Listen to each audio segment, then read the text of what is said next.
Pues hola a todos, bienvenidos a nuestro segundo podcast de Hay Derecho a Preguntar. Es un podcast de la Fundación Hay Derecho en la que entrevistamos a juristas de reconocida competencia para que nos den su opinión sobre cuestiones de actualidad. Una opinión rigurosa y meditada que nos ayuda a entender los problemas que nos afectan a todos. Hoy entrevistamos a Germán Teruel, que es un profesor de Derecho Constitucional de la Universidad de Murcia. Además es rector en Derecho por la Universidad de Bolonia y la Universidad de Murcia y autor de varias publicaciones, entre ellas un libro que se publicó en 2020 que se llama Crisis constitucional e insurgencia en Cataluña, relato en defensa de la Constitución. Hoy vamos a hablar sobre el Tribunal Constitucional, que es un tema de gran pertinencia porque en las próximas semanas el Tribunal Constitucional se va a pronunciar por primera vez en la democracia a fondo sobre la figura de la amnistía, en particular en relación a la Ley 1/2024 de la amnistía en Cataluña. Así que, sin extendernos más, vamos a empezar a hablar y a preguntarte qué función tiene el Tribunal Constitucional y por qué no se integra dentro del Poder Judicial. Bueno, en primer lugar, es un placer compartir este rato con vosotros y con todos los que puedan escuchar este podcast. Enhorabuena por la iniciativa. Entrando a la pregunta, el Tribunal Constitucional. Mira, el primer presidente del Tribunal Constitucional español, el profesor García Pelayo, que fue uno de los más grandes constitucionalistas que ha tenido nuestro país en los últimos tiempos, decía que el Tribunal Constitucional era la coronación del Estado Constitucional de Derecho. Si nosotros nos creemos que la Constitución es una norma jurídica, es la norma fundamental del Estado, entonces necesita un tribunal que venga a defenderla. Que venga a defenderla y que venga a darle un contenido. Por eso se dice que el Tribunal Constitucional es el intérprete supremo de la Constitución, porque todos tenemos que vivir la Constitución, todos tenemos que hacer cumplir la Constitución, pero tiene un intérprete supremo, que es el Tribunal Constitucional. Por eso es tan importante, porque sin un Tribunal Constitucional, sin un órgano que se sitúe en esa cúspide, en esa coronación, se desmoronaría el sistema. La Constitución no sería de verdad una norma, no sería de verdad una norma jurídica, la norma fundamental del Estado. Pero en otros países, como Estados Unidos, la interpretación de la Constitución recae en cualquier juzgado puede interpretar. Sí, o sea, hay un sistema difuso, como se dice, pero al final, ¿quién tiene la última palabra? El TS, ¿no? El Tribunal Supremo de los Estados Unidos, claro. Es decir, de hecho, esta idea de que tiene que haber, de que la Constitución es norma jurídica y que tiene que haber un tribunal que la termine controlando, donde nació, fue en los Estados Unidos. En el caso Marbury versus Madison, a inicios, exactamente, precisamente porque para que nosotros nos creamos que la Constitución es norma jurídica, nos tenemos que creer una cosa antes. Y es que la Constitución es la expresión de la voluntad del pueblo soberano. Como nosotros creemos, con independencia de cómo haya sido aprobado, porque siempre, muchas veces, los procesos de formación de una Constitución, de aprobación de una Constitución, pues nosotros lo idealizamos y hablamos del momento constituyente y creamos un mito, y bien está. Luego la realidad es mucho más sucia, mucho más compleja, y cuando uno va y ve, por ejemplo, pues la Constitución francesa actual, pues a pocas que rasque un poquito, pues se encontrará con que el general de Gaulle se la metió con calzador al Parlamento, hizo un poco lo que llamaríamos una cacicada, pero hoy día nadie duda de la importancia de esa Constitución, y uno rasca un poco en el mito constituyente americano, pues también hay muchos grises, o como la ley fundamental de Bonn americana, en todo hay muchos grises, pero es bueno que exista un poco de mitología o de crear un mito. Y en ese crear el mito, la Constitución la atribuimos, la Constitución democrática, la Constitución como la entendemos hoy, como Constitución democrática, la atribuimos a una voluntad del pueblo soberano. Por tanto, todo lo que hay debajo del pueblo soberano, llámese Parlamento, llámese Gobierno, llámese también Poder Judicial, tiene que estar sujeto y limitado por la Constitución.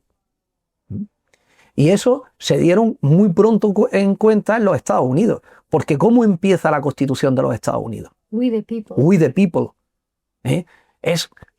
Esas tres palabras son clave. We the people. Nosotros, el pueblo, hemos decidido que nos queremos organizar de esta manera, y esa decisión la hemos puesto en un texto que lo llamamos Constitución.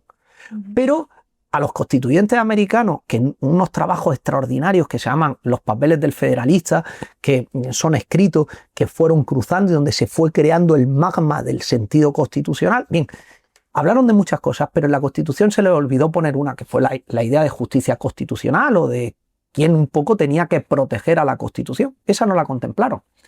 Y entonces tuvo que ser el Tribunal Constitucional, tempranamente, en aquel caso Marbury versus Madison, el que dijo, a ver, señores, si we the people, si nosotros nos hemos dado una Constitución, decimos que esa Constitución es la norma suprema, cuando llegue un Parlamento y apruebe una ley que sea contraria a la Constitución, pues entonces alguien tiene que poder anularlo, porque si no es papel mojado, si no tenemos en el sistema alguien que defienda frente a los posibles ataques de otros poderes a la Constitución, se desmonta el sistema. Por eso, vuelvo con García Pelayo, el Tribunal Constitucional tiene que ser la coronación de un Estado constitucional de derecho. Y claro, más allá de las funciones concretas que tiene el Tribunal, que pueden, luego si queréis podemos entrar a ello, ¿cuál es el sentido de lo que hace el Tribunal Constitucional? Pues claro, las constituciones son unas normas abiertas, no te lo regulan todo.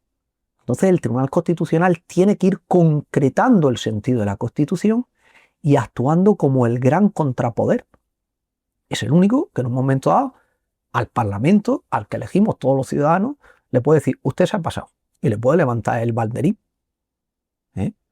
Lo único que en un momento dado es el gran contrapoder. Y ahí aquí una cosa, buenos días a todos, que no me he presentado. Nosotros somos estudiantes de Derecho, entonces no somos expertos, así que si me equivoco, corrígeme.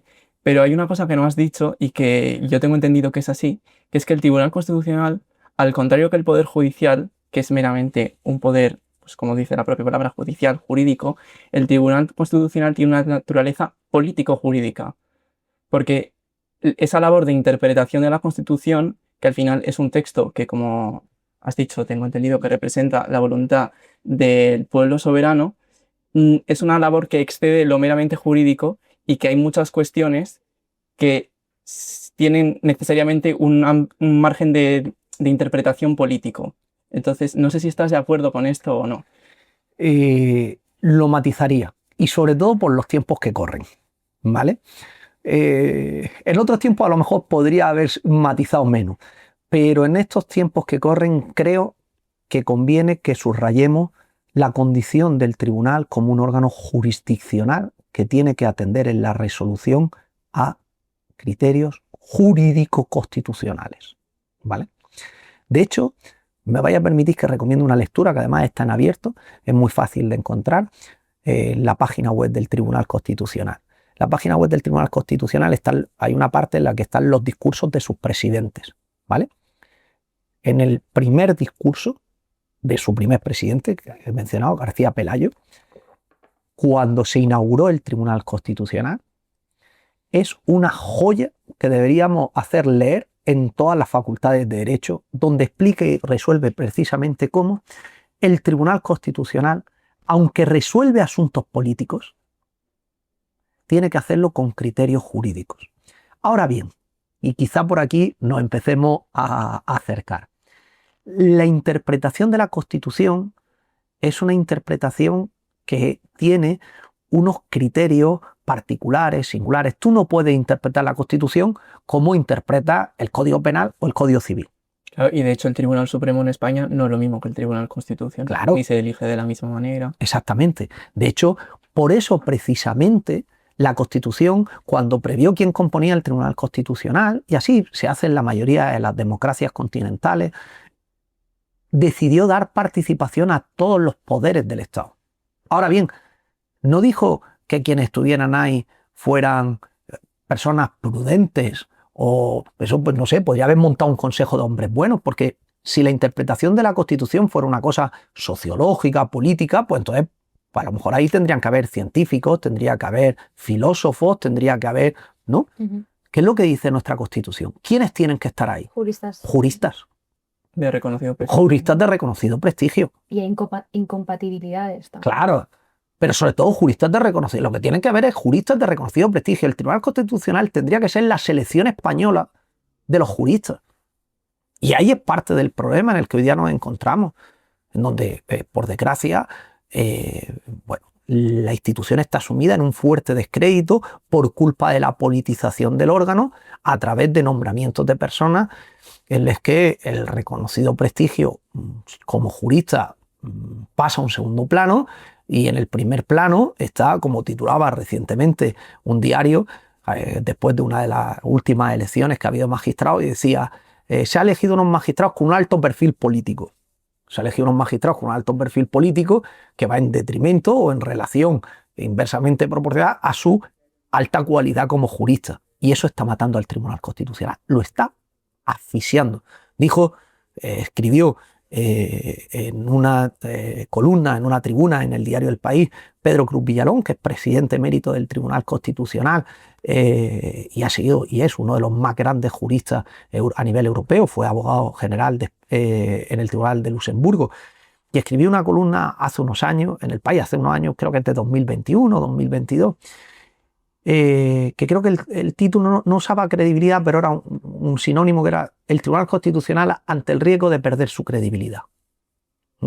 Precisamente por culpa de cómo se estaban haciendo los nombramientos. Y es muy importante, por tanto, insistir en la pregunta que ha hecho, que es muy pertinente. El Tribunal Constitucional es un órgano jurisdiccional. No es una tercera cámara para que estén ahí los progresistas por un lado, los conservadores por otro. No, no es una tercera cámara. No es una cámara que esté ahí para actuar con criterios políticos. No. Es una cámara que está para interpretar la Constitución conforme a criterios jurídicos, para darle contenido jurídico a nuestra Constitución. Y desde esa perspectiva, y aquí hay que ser muy, muy contundente, le corresponde a los magistrados constitucionales algo que es fundamental, que es, a través de sus sentencias, tratar de lograr cumplir con una función capital de toda Constitución, que es la función de integración. Nuestra sociedad es una sociedad plurales. Hay gente que le gusta ir en pantalón corto, otros que se ponen corbata, unos les gusta la playa, a otros nos gusta el campo, unos son de derecha, otros son de izquierda. Nuestras sociedades son plurales. Pero luego tenemos que integrar y reconducir esa pluralidad. Y para eso están nuestras instituciones.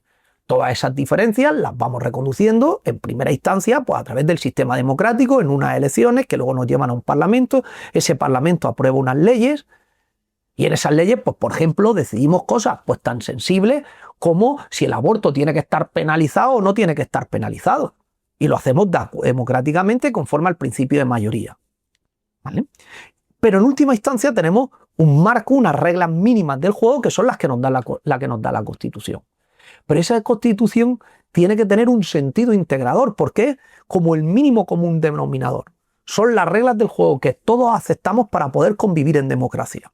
Claro, ¿qué es lo que ocurre cuando ante decisiones sensibles el Tribunal Constitucional sistemáticamente se parte por la mitad en bloque ideológico y descuida su fundamentación jurídica, su argumento jurídico para intoxicarse con argumentos políticos?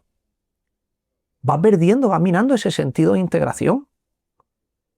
Y con ello va acabando con esa idea que es fundamental, porque es una idea matriz de nuestras constituciones como una norma de consenso. Entonces seguro que lo había estudiado en la facultad cuando se decía que en la historia constitucional de España estaba viciada porque habíamos tenido constituciones de partido. Llegaban los conservadores, aprobaban su constitución. Llegaban luego los progresistas, utilizar una terminología más moderna, pues llegaban y aprobaban su constitución. Y iban dando bandazos unos y otros. Pues en el 78 por fin se remangaron, se pusieron de acuerdo y nos dieron una constitución para todos los españoles, en la que cupieran gente muy distinta. Y por eso es tan importante cuidar que la Constitución siga siendo una casa común, un terreno de juego común. Perdona, no sé si estarás de acuerdo conmigo en que yo creo que hay un problema previo, y es que la política quizás en España se ha devaluado muchísimo, y con ello el término político y todo lo que se relaciona con la política.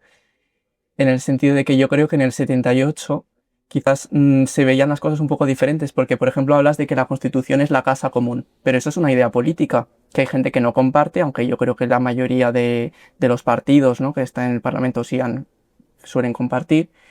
Y yo creo que el problema está en que se ha devaluado tanto nuestra política que esto se ha extendido al Tribunal Constitucional mediante su elección, y no porque haya gente que sepa de política o porque haya estado en política, sino porque precisamente después el comportamiento que tienen estos magistrados parece que sigue criterios políticos puros, lo que decías tú, ¿no? De 7 frente a 5 en un montón de decisiones. Entonces, no sé si estás de acuerdo con esto, de que hay un problema previo, quizás no en el Tribunal Constitucional, sino en el Parlamento y en la vida pública, y también mencionabas la ley del aborto, por ejemplo.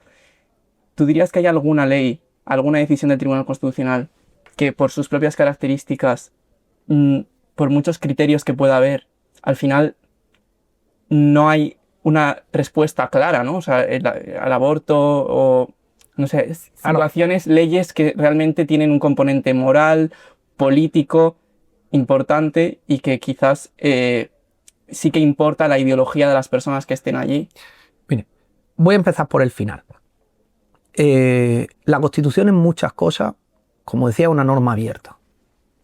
Y el caso del aborto es clarísimo. El propio constituyente no quiso cerrar ese debate. ¿Por qué? Porque si no, no había manera humana de que se pusieran de acuerdo. Y entonces, eso es lo que se llamaba un consenso apócrifo. Utilizamos algo tan vago que ya luego venga ¿quién? ¿El constitucional? No, el legislador democrático, a ir dándole un contenido. ¿Vale? Y por eso dice nuestra Constitución, todos tienen derecho a la vida. ¿Sí? ¿Quiénes son todos? El naciturus es ya todos, no es todo. Claro, ¿de acuerdo? Eso quedó muy abierto. ¿Qué ocurre en esos contextos? En esos contextos, ¿cómo tiene que comportarse un tribunal constitucional en un sistema democrático? Pues operando con deferencia al legislador democrático. ¿Vale? Y eso es un principio, eso es lo que se llama, hemos importado la expresión anglosajona, el self-restraint, ¿no? Hay un tribunal, tiene que autocontenerse y llevar cuidado de si el constituyente no quiso cerrar el debate, a quien le corresponde cerrar este debate, o no cerrarlo, sino decidir en este debate, es al legislador democrático. Y así a los ciudadanos no les gusta lo que ha decidido el Parlamento, pues cuando vengan las elecciones cambiarán. Punto pelota. ¿Qué ocurre? Estamos encontrándonos con, y esto no es solo un problema de España, sino un problema general, con cada vez un mayor activismo de los tribunales constitucionales. Y ese mayor activismo de los tribunales constitucionales, en cierto modo, está achicando o limitando el terreno de juego democrático. Eso ha pasado en España, con la sentencia del aborto, en la que no solo ha dicho el Tribunal Constitucional que la ley fuera constitucional, sino que ha venido a reconocer una suerte de derecho constitucional al aborto que no está en la Constitución. Con lo cual, si quisiera luego el legislador cambiar a otro tipo de ley del aborto, con la jurisprudencia constitucional hoy día en la mano lo tendría muy difícil. Y ese tipo, en los Estados Unidos pasó lo contrario. Entonces, este tipo de decisiones de tribunales constitucionales activistas a mí personalmente no me gustan. Yo creo que el Tribunal Constitucional tiene que ser cauteloso y saber interpretar la Constitución con esa vocación abierta y siendo deferente hacia el legislador. Pero es que además, cuando adopta en un Tribunal Constitucional una decisión sensible, ahí es muy importante cómo la lleve internamente. Si el Tribunal Constitucional dicta mañana, que luego vamos a hablar sobre ello, una sentencia por unanimidad en relación con la amnistía, pues tendrá un peso. Si la dicta fragmentado 7-4 o ahora 6-5, ya no sé cómo se han quedado las mayorías después de las recusaciones, pues perderá credibilidad. Sí, y eso es muy grave. Porque claro, lo que tendremos es que veremos al final unos magistrados que actúan por una lógica puramente ideológica. Eso no pasó ni siquiera con la sentencia del Estatut.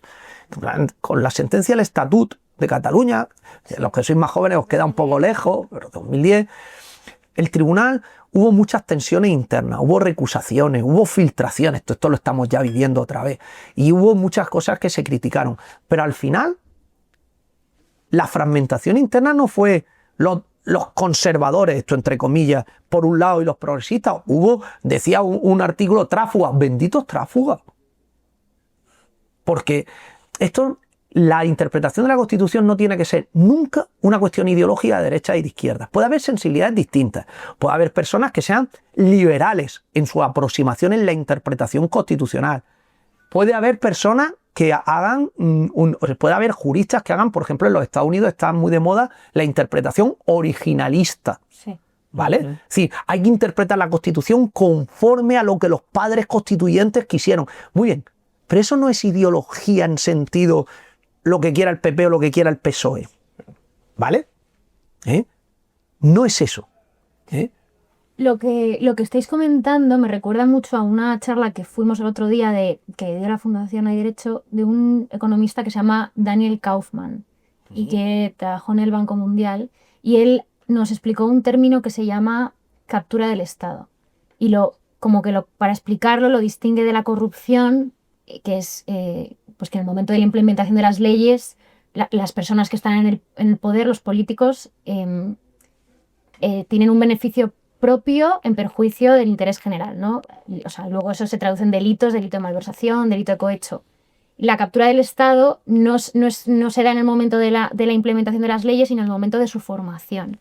Entonces, la raíz de este concepto es el concepto de oligarquía de Aristóteles, que es que un pequeño grupo, una élite, influencia la creación de las leyes. Entonces, ahí no se produce nada ilegal. Realmente todo es legal, lo que ocurre es que está influenciado por un grupo minoritario que no representa a la totalidad de la ciudadanía. Entonces, pensando en el Tribunal Constitucional, a mí me gustaría saber si tú piensas que este fenómeno se puede trasladar a la composición del Tribunal Constitucional, porque al final el Tribunal Constitucional, lo que es constitucional o inconstitucional, es lo que el Tribunal Constitucional dice que es constitucional o inconstitucional. Entonces, si tenemos un Tribunal Constitucional que está capturado o politizado, al final lo que es constitucional es lo político. Claro, y precisamente así conectamos con la otra pregunta que me había hecho Ricardo. Sí.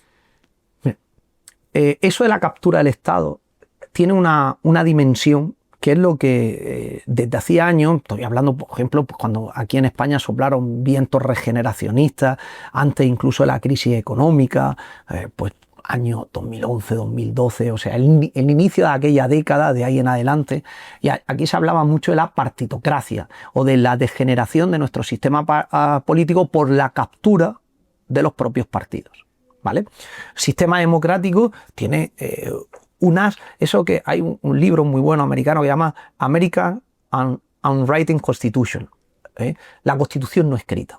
El sistema político institucional funciona no solo por las reglas que estén en una constitución o en nuestras leyes orgánicas, sino porque se respetan todos unos principios, todas unas reglas no escritas que generan un magma que hace que todo esto vaya funcionando, ¿vale? ¿Qué pasa?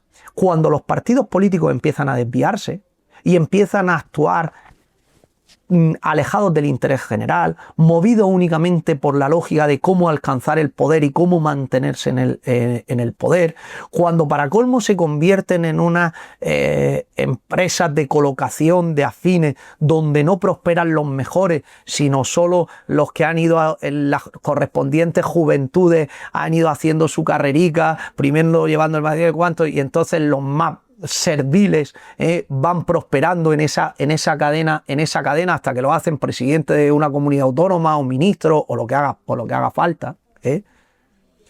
Cuando eso va pasando, el sistema se va degenerando. ¿Y qué ocurre además? La política va ocupando espacios que no le son propios. Empieza a ocupar, por ejemplo, órganos que tendrían que ser de garantía de contrapeso. Empieza a ocupar entidades civiles. Eso hace años se vio mucho con las asociaciones contra el terrorismo. En los tiempos de ETA, es que no hay que olvidar que en este país se mataba. Había unos terroristas que mataban. Y mucha gente que tenía que vivir con escolta, que eso se ha olvidado en este país. Bien, pues había unas asociaciones de víctimas del terrorismo, pues empezaron a meter manos los partidos y entonces se dividieron y eran unas de derecha, otras de izquierda, ¿vale? Y eso se fue contaminando. Ojo, y los partidos son necesarios. No hay manera de concebir una democracia hoy día en una sociedad como las nuestras, abiertas, plurales, grandes, si no es a través de los partidos políticos. Pero tienen que funcionar bien. ¿Qué es lo que ocurre? Claro, una vez hablando en un coloquio con padres constituyentes, Herrero de Miñón dijo, es que en nuestra época, para acceder a la política había que tener vocación y profesión.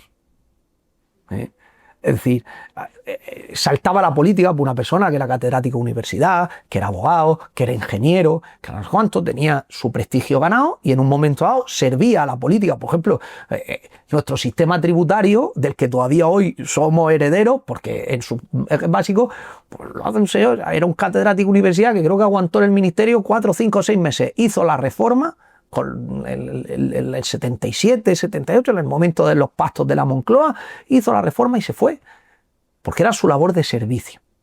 Claro, cuando tiene unos políticos que van contaminando, cada vez más mediocres, cada vez más... Todo eso va contaminando el orden institucional. De hecho, por ejemplo, en el informe que presentamos esta tarde sobre la situación del Parlamento, una de las cosas que estudiamos es la función electiva del Parlamento. Nosotros en la teoría general, lo que uno explica en las clases, ¿vale?, es que el Parlamento lo elegimos los ciudadanos y entonces del Parlamento la legitimación democrática salta a otras instituciones. La primera y más importante es al gobierno, pero también a otros órganos, porque tienen que tener una legitimación democrática aunque sea indirecta. Y tiene sentido, o venía a tener sentido, que por ejemplo, un órgano como el Tribunal Constitucional, que aunque no es un órgano político, aunque sea un órgano jurisdiccional, por mucho que no esté integrado en el Poder Judicial, pero es un órgano que ejerce jurisdicción, pero tiene sentido por su especial posición que intervinieran las cámaras parlamentarias. ¿Qué pasa? Eso se ha prostituido. ¿Por qué? ¿Dónde está la causa del mal? Dice nuestra Constitución, hay que elegir a juristas de reconocido prestigio. Por mayoría de 3/5 los que eligen las cámaras, ¿vale? Los 8, los 4 que elige el Congreso, los 4 que elige el Senado, luego hay 2 por el Gobierno y 2 por el Senado. Y 2, perdón, por el Consejo General del Poder Judicial. Bien, cuando llegan los 8 que eligen las cámaras, dice por mayoría de 3/5. ¿Para qué? Para que sea una mayoría muy cualificada, para que los grandes partidos se pongan de acuerdo. ¿Cómo se hacía originalmente con los primeros magistrados que nadie dudó que eran los mejores magistrados que ha tenido este país? Pues se sentaron UCD, en aquel momento, el partido de Suárez, de Adolfo Suárez, se sentó con el PSOE y empezaron a pasar listas. Y como se hace con los árbitros en los litigios internacionales. Tú pones los tuyos y yo pongo los míos y cruzamos listas. ¿Y a quiénes eran los primeros que tachan? Hombre, si tú me has poseído una lista en la que me has metido un correvidile tuyo, un vendido tuyo, un tío que yo sé que va, es un servicio, es el primero que te voy a tachar. Y voy tachando y al final ¿con quién te vas quedando? Con los mejores, con los que sabes que vale, no son ni tuyos ni míos, con los más cercanos. Y así se negociaba. Cuando se negoció así, el sistema fue medio funcionando. Pero desde los 90 se inventaron una perversión, que eran las cestas de cargo y el reparto por cuotas. Y entonces decían, ya no vamos a negociar intercambiando listas de nombres y viendo, no, ahora vamos a negociar la cuota. A ti te tocan 5 y a mí me tocan 5, a ti te tocan 3 y a mí 3. Y tú eliges a los que tú quieras y yo meto a los míos. Y eso se fueron, claro, tú ya metes cada uno a lo suyo. Más o menos fueron manteniendo las vergüenzas y todavía en los años 2000 tal, iban entrando magistrados buenos, se colaba alguno que uno decía, uff, a ti han colado. Pero ahora, como la excepción, sigue habiendo. Pero de unos años para acá, esto ha llegado a un nivel obsceno. Tanto es así que esto no lo digo yo. Creo que fue en 2021 la renovación del Congreso. Después de votar la renovación, sale un diputado y dice, es que la hemos votado con la nariz tapada. Diciendo, y sale Echenique y dice, nos han colado sapos y le hemos colado sapos. Entonces, si de repente elegir a nuestra selección española se convierte en colarle sapos y tú metes a sapos de los tuyos y que los otros metan a sapos de los otros, pues el sistema se viene abajo. Si de repente llega el gobierno y cuando le toca nombrar a sus 2, coge y nombra a su ministro de Justicia y a su directora general de su gobierno, que prácticamente con unos pocos meses de distancia saltan de estar en el Consejo de Ministros a estar sentado en el Pleno del Tribunal Constitucional, esto se viene abajo. Y el órgano formalmente sigue adoptando las decisiones por las que cierra. Pero cada vez más la comunidad jurídica y el propio sentir ciudadano va perdiendo, como decía antes, su credibilidad. Y mira, la credibilidad es muy importante. Nosotros tenemos que poder creer en nuestras instituciones. Tenemos que poder confiar en nuestras instituciones. Porque cuando la ciudadanía deja de confiar en nuestras instituciones, entonces se lanzan a proyectos alternativos que nos llevan al despeñadero. Claro, cuando uno coge los datos del Eurobarómetro es para echarse a llorar, porque ve que los datos de España son uno de los países en Europa donde más desconfianza generan nuestro Parlamento, nuestros partidos políticos. Claro, si quienes son mis representantes, yo no confío en ellos, apague y vámonos. Y eso es una tragedia. Y eso las generaciones más jóvenes tienen que saber que tenemos que revertirlo. Porque, claro, cuando nosotros estamos desconfiando en nuestras instituciones, cuando nuestra constitución se está quedando eso, bueno, pues con un tribunal constitucional que dicta una sentencia, pero que nadie se lo va a tomar en serio, porque sabe que han sido los unos contra los otros y bueno, ya tendremos la mayoría y dictaremos lo contrario. Se va vaciando de contenido a las instituciones. Y cuando se vacía de contenido a las instituciones, el sistema se desmorona. Bueno, ahora ya que vamos un poco mal de tiempo, vamos a pasar a hablar de la polémica Ley Orgánica 1/2024 de 10 de junio de amnistía para la normalización institucional, política y social en Cataluña. Bueno, no sé si lo sabréis las personas que nos estáis viendo, pero ahora mismo, en el momento en que lo estamos grabando, no se ha dictado todavía una sentencia por parte del Tribunal Constitucional, pero se ha filtrado la ponencia que ha elaborado la vicepresidenta del Tribunal Constitucional en la que se recoge la constitucionalidad prácticamente íntegra de la ley con 3 matices, he leído yo en prensa, bastante pequeños. La ponencia dice básicamente que no es función del Tribunal Constitucional entrar a juzgar ni a valorar las motivaciones políticas de una ley, si no he entendido mal, y que la ley es constitucional en la medida que lo que no está prohibido en la Constitución está permitido. No sé qué piensas tú de esta ponencia que se ha conocido. Bueno, creo que nos lo podemos imaginar, pero por lo que has estado diciendo antes, pero no sé si puedes dar una opinión de forma breve. Sí, yo discrepo radicalmente de los argumentos que van avanzándose, que en realidad ya los conocíamos, llevamos desde que se puso encima de la mesa discutiendo sobre la amnistía, y diré que casi, si tuviera que decir, 9-1 entre los juristas de este país, la mayoría en contra de la constitucionalidad de esta norma. A ver, por tratar de ser didáctico, hay dos niveles del problema. La primera pregunta que nos hicimos los juristas cuando se planteó esta proposición, esta ley, se puso encima de la mesa, fue: ¿puede amnistiar? ¿Es posible amnistiar? ¿Esto dónde está en la Constitución? No está en ningún lado. No está, ¿no? No está en ningún lado. Y entonces esto se puede hacer. Porque claro, existe una cosa que se llama el derecho de gracia, pero el derecho de gracia que contempla nuestra Constitución es exclusivamente el indulto. Y además con una previsión expresa de que se prohíben los indultos generales. Es decir, yo puedo indultar a una persona en concreto. Es decir, esta persona, pues por estas situaciones, por estas razones, yo le voy a quitar la pena, que es lo que hace el indulto, ¿vale? Pero yo no puedo hacer un indulto general. Yo no puedo llegar, como se hacía en tiempo, y decir, es Semana Santa, pues todos los jóvenes menores de 25 años les voy a quitar la pena y a la calle. Que esto, por lo que hemos podido ver al leer el preámbulo de la ley de amnistía, sí que hay países que lo hacen. Que dice aquí en el preámbulo que, por ejemplo, en Portugal me llamó la atención. Por las JMJ. Sí. Y fue el Papa hace poco y amnistiaron a todos los jóvenes. Eso fue la excusa. Eso fue la excusa. Cuando uno rasca, son unas medidas de política criminal que tenían otra fundamentación. Por lo que pasa que, bueno, pues testimonialmente se usó eso. Pero en otros países sí se puede hacer. Pero claro, ¿cuál es la diferencia? Que allí hay habilitación constitucional expresa. ¿Vale? Entonces, claro, sin habilitación constitucional expresa, aquí la duda era, ¿se puede amnistiar? Para colmo es que está prohibido el indulto general, y amnistiar es todavía más. Es verdad que no es lo mismo, pero esto es un plus. Bueno, pero el indulto general lo otorga el Ejecutivo. Claro. Y la amnistía es una ley orgánica. Es una ley, claro. Del Parlamento. Ahora vamos. Entonces, cuando uno rasca en el debate constituyente, se encuentra con que el tema se abordó. Pero es verdad que no quedó rastro de la discusión. Queda rastro de las enmiendas que se presentaron y se rechazaron, pero no de los porqués, ¿vale?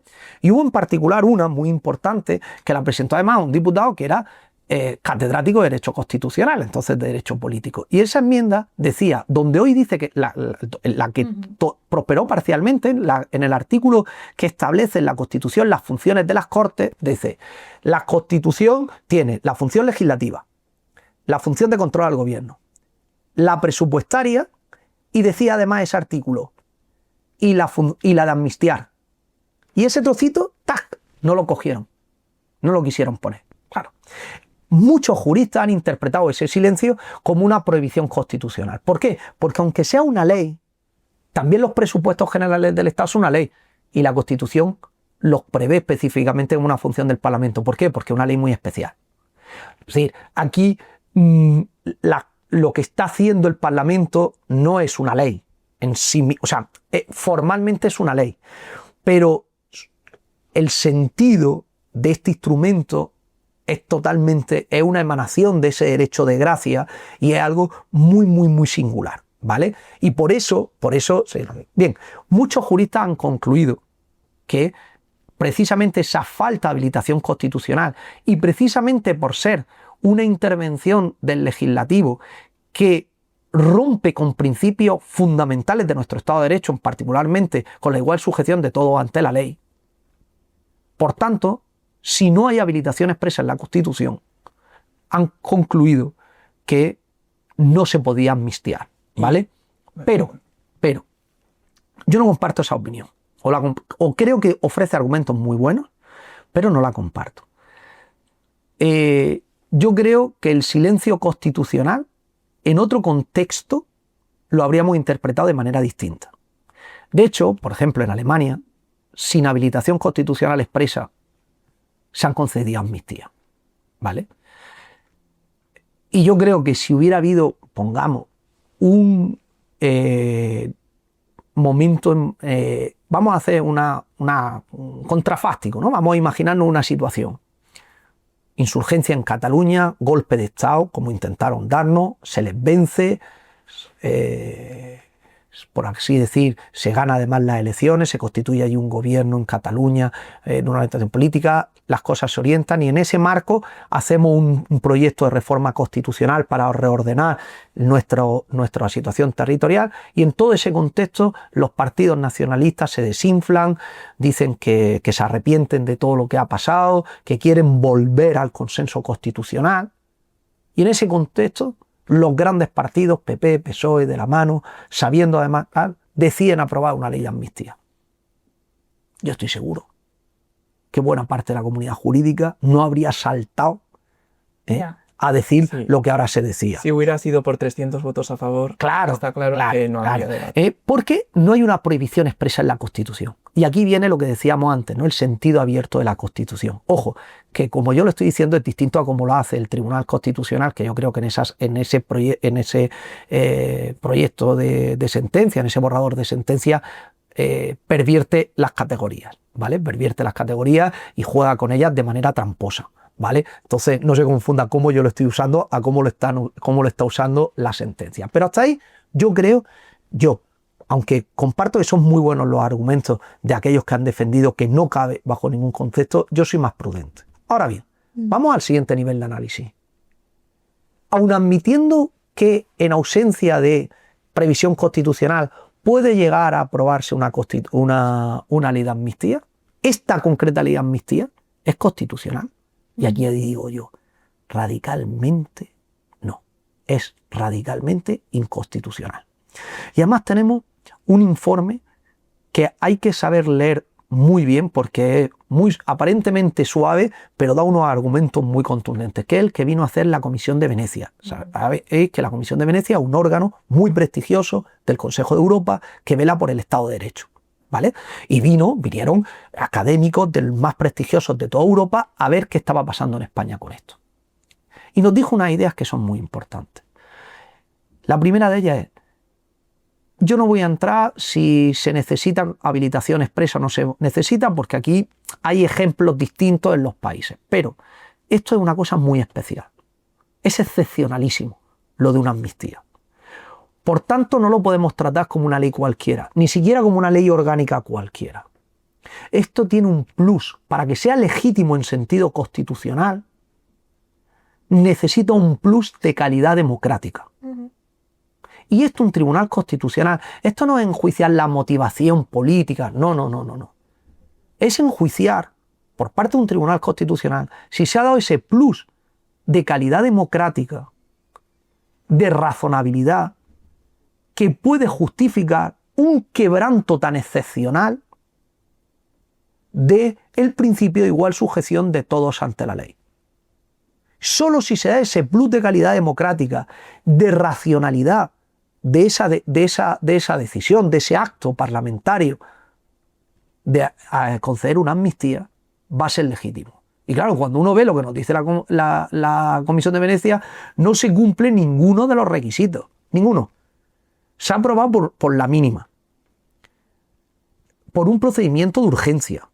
Ha generado el más grande debate jurídico que yo he conocido, pero es que para colmo, como decía antes, el 90 y tantos % de los juristas en contra de la constitucionalidad de esta ley. Ha fragmentado la sociedad. Y para colmo, la ratio última ha sido lo que, y esto la doctrina alemana lo ha trabajado muy bien, lo que podíamos llamar una autoamnistía. Hace unos años en Alemania se montó un follón gordísimo porque los propios partidos quisieron darse una amnistía por unos delitos, por un tema de donaciones, habían cometido unos delitos fiscales por unas donaciones para los que entregaban unas cuotas a los partidos políticos. Y entonces se quisieron dar ahí una amnistía para limpiarse. Y se montó un escándalo. Se montó un escándalo porque su propia sociedad dijo, es que esto es una autoamnistía, os estáis perdonando a vosotros mismos. Os estáis limpiando a vosotros mismos. Esto también pasó en Rumanía cuando llegaron y por unos temas de corrupción intentaron darse una amnistía. Y Europa dijo, che, hombre, no puedes limpiarte a ti mismo o a tus amigos los delitos de corrupción. Esto que ha pasado en España es un supuesto claro, manifiesto, evidente de autoamnistía. Y por supuesto el Tribunal Constitucional, en su función como guardián, no ya de la letra estricta de la Constitución, sino de lo que sostiene y de los pilares y principios basilares que sostienen nuestra Constitución, podía y debía haber entrado a enjuiciar todos esos elementos relacionados con la falta de razonabilidad, es decir, con la arbitrariedad de esta ley y con su falta de calidad democrática, porque todo ello vician radicalmente la legitimidad constitucional de la ley. Y por supuesto que un tribunal constitucional con prestigio podía y debía haberlo hecho. Una última consideración. Corren tiempos muy malos para la democracia liberal, para la democracia y el Estado de Derecho. Corren tiempos muy malos. Esto es algo que está en todos los estudios de ciencias políticas. Hasta aproximadamente el año 2000, desde el año 75 hasta el año 2000 a nivel global, era lo que se llamó el momento dorado de las democracias. Todo el mundo, hasta las dictaduras, querían vestirse como democracia, para aparentar. A partir del año 2000 hasta ahora ha ido la cosa peor. Han crecido las autocracias en el mundo, pero lo que a nosotros más nos importa, las democracias que creíamos consolidadas han empezado a decaer. ¿Quién nos iba a decir hace unos años que íbamos a ver a un señor con cuernos sentado en la presidencia del Congreso de los Estados Unidos después de haber asaltado el Capitolio? Mira, yo en el año 2014, creo que fue, en el Congreso Mundial de los Constitucionalistas, creamos un grupo de trabajo sobre lo que se llama illiberal democracies, democracias iliberales, que es un oxímoron. Son democracias en las que no hay Estado de Derecho, con lo cual no es democracia. Porque solo es democracia en la que hay un Estado de Derecho y solo hay Estado de Derecho legítimo allí donde hay democracia. Son dos caras de una moneda que se necesitan la una a la otra. Bien, creamos ese grupo de trabajo. A mí aquello me sonaba exótico. Y de hecho yo participaba dentro de uno que era el problema iliberal en democracias consolidadas. 2014, hace más de 10 años de esto. ¿Vale? Aquello era algo exótico. Bueno, pues el tiempo no ha hecho más que darnos la razón de que las cosas han ido a peor y que nuestras democracias se están erosionando severamente. Pues bien, legitimar un instrumento como este, que pueda llegar un parlamento y decir, yo a los míos les limpio de delito y me importa un comino lo que hayan hecho, que hayan malversado fondos públicos, que hayan montado altercados, que hayan dado un intento de golpe institucional para secesionar un país. Me da igual, como son los míos y necesito sus votos, os limpio. No. O sea, es que esto es de ABC.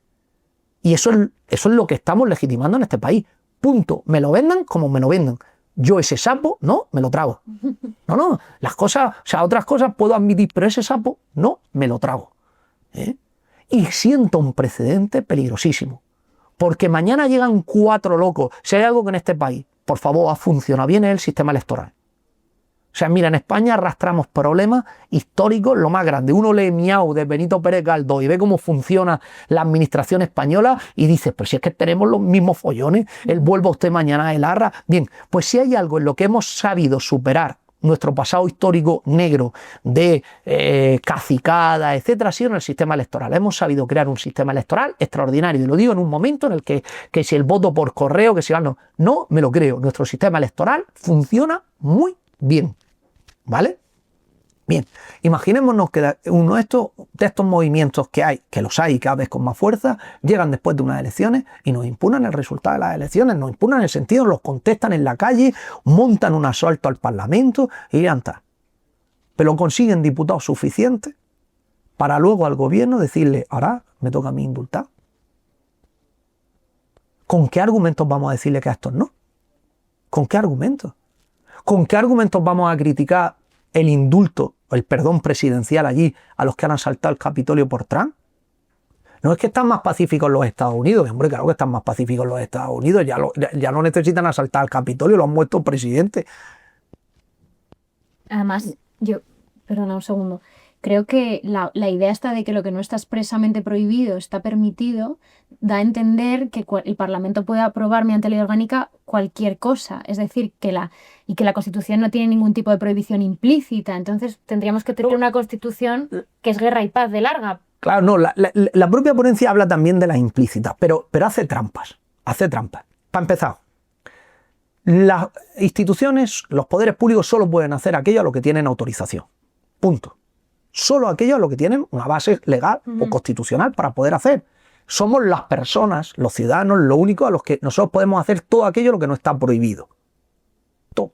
Lo que no está prohibido lo podemos hacer, pero los poderes públicos no. Por eso cuando uno, y los que estáis estudiando derecho, ¿sabes? Lo primero que sabes es cuál es la base jurídica. Me han puesto una multa, ¿cuál es la base jurídica? ¿Ha hecho esto la administración? ¿Cuál es la base jurídica? Pues sin base jurídica no lo pueden hacer, ¿vale? Entonces, eso es una cosa que no se puede cuestionar. ¿Cuál es lo que pasa aquí? La realidad del debate, y por eso he dicho que la ponencia utiliza las categorías de manera torticera, es lo que se dice, lo que decía la jurisprudencia constitucional antes de esta sentencia, es el legislador, el Parlamento puede legislar sobre cualquier cosa que no le esté prohibida. Puede dictar leyes, no necesita una atribución específica. La Constitución no... O sea, más allá del orden territorial de distribución territorial de competencias, la Constitución no le dice al legislador, puede regular medio ambiente, puede regular vivienda. No, puede regular lo que el legislador democrático quiera, por ley, dentro de que esté en sus competencias a nivel territorial. Puede regular lo que quiera, ¿vale? Pero es que la pregunta no es esa. La pregunta es la previa. Pero es que la amnistía es una ley normal. O necesita, o es algo tan singular, o es un ejercicio de la manifestación de gracia. O dice el preámbulo de la ley, no, es que es una ley singular. Bueno, el tema de las leyes singulares ya ha sido muy problemático en el tratamiento constitucional. Pero aún así, los constituyentes cuando lo debatieron lo tenían claro. Es algo tan excepcional que, hombre, mejor si hubiera habido una habilitación constitucional expresa, porque esto no es como aprobar, ya digo, una ley de vivienda o una reforma cualquiera del código penal. Y esa es la trampa. Esa es la trampa del argumento. Por supuesto, el Parlamento puede aprobar leyes sobre cualquier materia siempre que no le esté prohibido y siempre, lógicamente, que no afecte a ninguna de las prohibiciones expresas o tácitas que pueda haber en la Constitución. Puede regular, pero lo que está diciendo es que puede regular lo que quiera. Pero es que esto no es una regulación cualquiera. Esto es, aunque se apruebe como una ley, sí. La ley es la forma, el contenido de la decisión tiene una naturaleza totalmente distinta, es un acto de gracia. Un ejercicio, un derecho de gracia. Bueno, y creo que con esto ya vamos a ir acabando. Muchas gracias por seguirnos, muchas gracias por haber venido. Creo que ha sido unas explicaciones muy claras. Sí. Veremos qué es lo que acaba decidiendo el Tribunal Constitucional porque todavía no se ha terminado de pronunciar. Parece claro que va a ser mayoría 6-4 con una abstención y una recusación, pero no se ha terminado de decidir y bueno, lo seguiremos con atención. Muchas gracias por haber venido y nos vemos en el próximo episodio. Muchísimas gracias a vosotros por haberme invitado y siempre un placer.